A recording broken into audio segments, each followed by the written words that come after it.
Hello, I am Nurse Amara. Listen closely. The NCLEX will try to scare you with names of diseases you've never heard of, but the symptoms, the cues, are your best friends.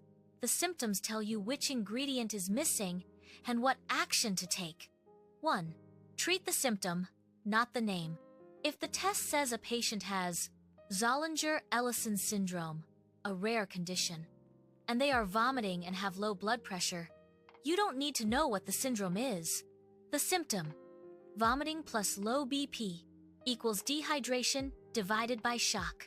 The action, give IV fluids. 2. The expected versus unexpected rule. This is how you treat the symptoms to prioritize.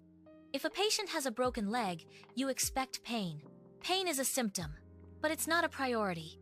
If that same patient is confused and short of breath, that is unexpected. That symptom tells you there is a fat embolus, a killer. That is your priority. NGN scenario. Prioritization by symptom. The case. The nurse is assigned to 4 clients. Which client should the nurse see first? A client with gout, who reports severe pain in the big toe. Expected symptom.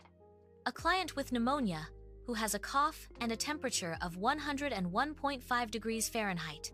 Expected symptom. A client with a gastrectomy who is suddenly shaky, sweaty, and confused. Unexpected, acute symptom. A client with chronic renal failure whose last creatinine was 3.0. Expected stable lab. Analysis. Diagnosis #3. You might not remember what a gastrectomy is. The symptom, shaky, sweaty, and confused equals hypoglycemia, dumping syndrome. The action, hypoglycemia is a tiebreaker priority because the brain dies fast without sugar. You treat the symptom of shakiness, confusion first. You will walk into that test and see words you don't recognize. When that happens, don't panic.